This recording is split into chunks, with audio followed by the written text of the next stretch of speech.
Hi. So today I'm making this video to understand uh, some of the current problems that we're having in the economy. Um, as you all know, that we are going through a very tough time in our own state of Assam as well as in the country. And the point is to understand, can we do something to solve it? All right. So in doing so, I'll explain two main concepts.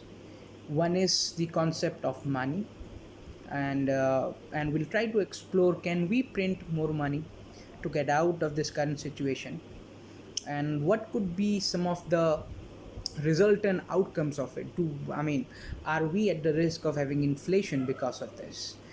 So we'll try to map this with some of the things which the Western countries are doing as of now, how America is trying to tackle this, or how Europe or how the UK is trying to deal with this, and see if something on similar lines can be applied in India as well. Apart from this, again, I'll talk about a concept of coupons which we can use and the necessity of it. All right. So let's get going. Now, we all know what is money, right? In the conventional terms, we are always using money, talking, using money at different steps in our life to buy things, to go to movies. Now, what is this concept of money? How did this thing called money come about? You know, so at the onset, money, the concept of money is a social construct. Okay?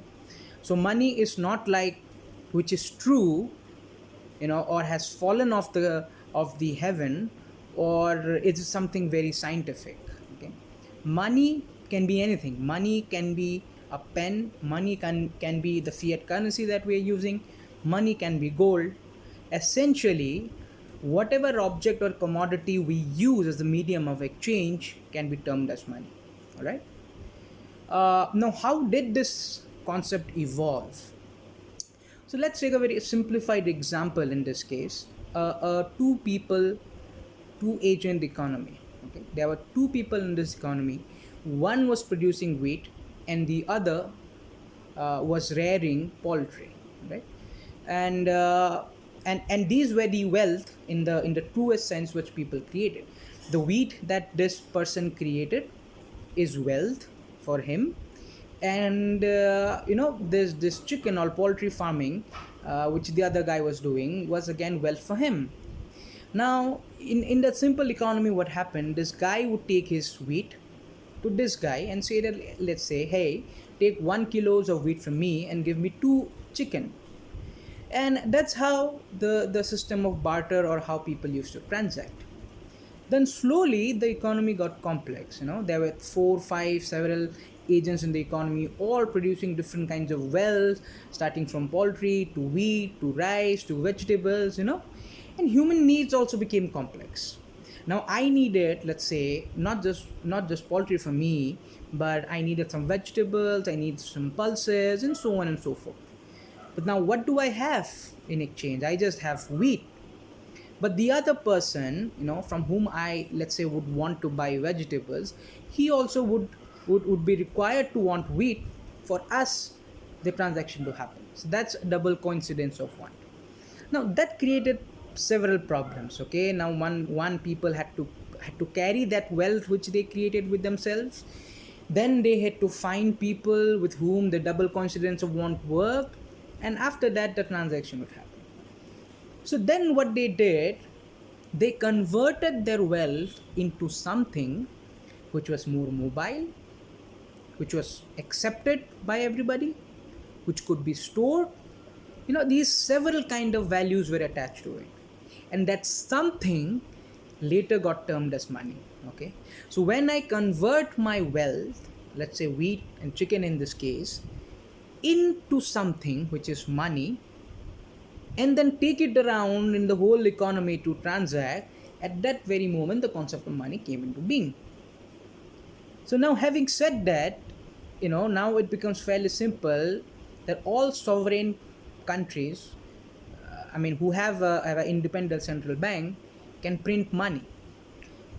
So at this very start of this simple economy, people converted their wealth, which was in wheat and chicken, into something, let's say a copper coin. Then it evolved into silver coins, then it evolved into gold coins, and then finally what we know, fiat currency. Okay, so the fiat currency which we have is a reflection of our wealth. We have chosen to concretize our wealth, okay, convert our wealth into something which is much more mobile. So tomorrow I can produce a software which is valuable and useful for the economy. Okay, so that's the wealth which I've created, and now I want my software to be converted into something which is mobile and accepted by all, which is money, and in our case it will be Indian rupees. Now, coming back to the point, can the Indian economy, can India produce money, print money? Yes, we can. Then why are we not doing so? All right. So now India can itself print money, give it to each and every citizen of our country. But what would happen then? Giving out money means also giving out purchasing power. When the supply is fixed and money increases, supply of money increases and supply of goods are fixed, what is bound to happen is something known as inflation. You have more money to buy something which is scarce, then you have inflation. Now, as of now, does that kind of a scenario exist in India? I think no. We have excess capacity in supply. Factories are not at all in their full production. Demand is low, as you know, because people have been ousted from their jobs. Businesses are down. Therefore, purchasing power in the hands of the people are low. And also some man-made restrictions are there. Because of that, demand has considerably come down. Now, in this situation, if money is created and given to people, I believe there won't be any inflation. First. So therefore, what the Indian government can do, those people who are needy and and really want money because they do not have a legitimate source of income, a legitimate way to earn income, they should be helped. No doubt about it. Now the second question now comes, how do you do it? Is it always effective to print money? Yes, it is. Now, in America, you can Google it and search it. The Federal Reserve, which is the central bank, Jerome Powell, which is their central banker, has given a statement which goes like this: that we will do anything what it takes, and the powers of a central bank are unlimited. Now even the central bank of America have started direct purchasing in the stock market. So they have bought bonds, they have bought ETFs, they have written direct checks to people, and all those sorts of things have happened. They can do so because the demand for the United States dollar is created not just by the people of United States but people all around the world. So let's say when somebody in Saudi Arabia produces oil, they do not demand, let's say, dinar or dirham for themselves. They want US dollars. So they are willing to give you their oil provided you pay them in USD and not in dirham.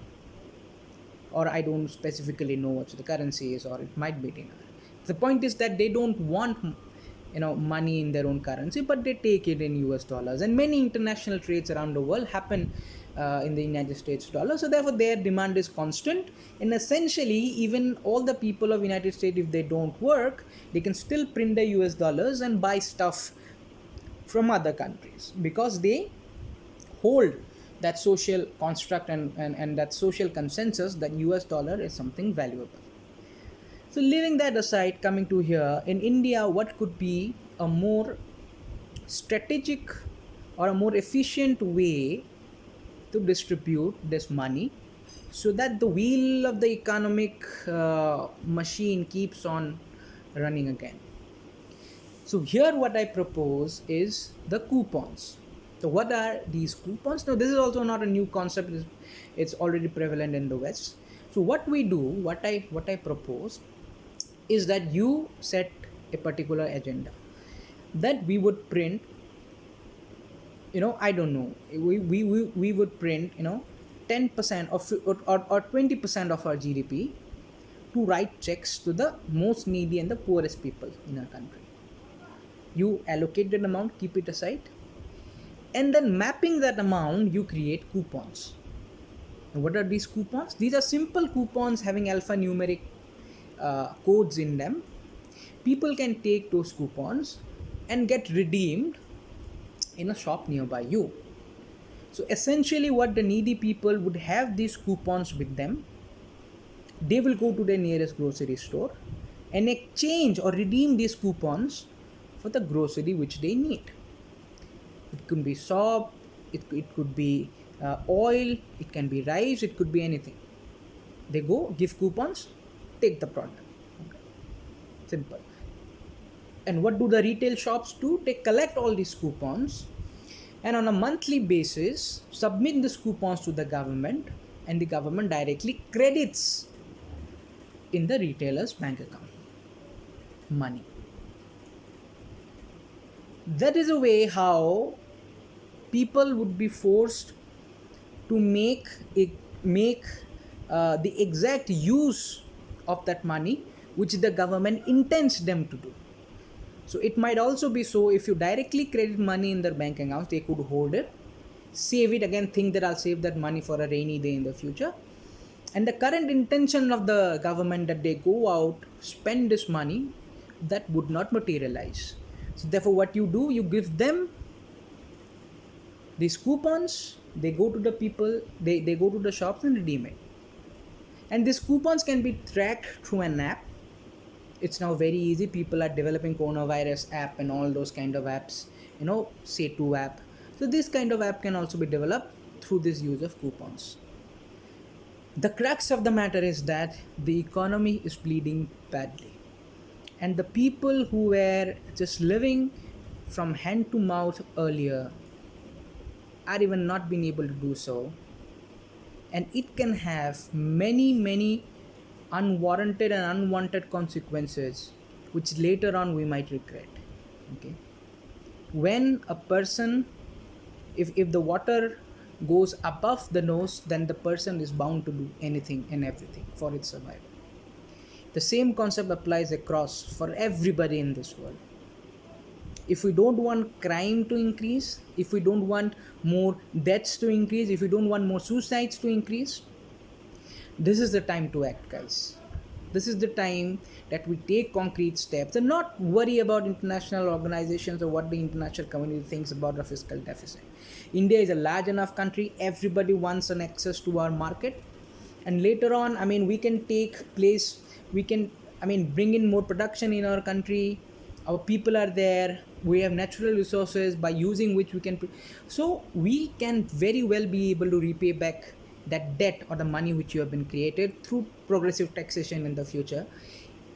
Nobody would. So currently, to save the economy is the prime thing. So guys, if you liked my analysis, or if you have any kind of comments to share, please do so, and I'd be happy to get back to you. And hopefully next time again we'll try to discuss any such topics which comes by, and I'll try to give my analysis on the same and make you understand what's going on.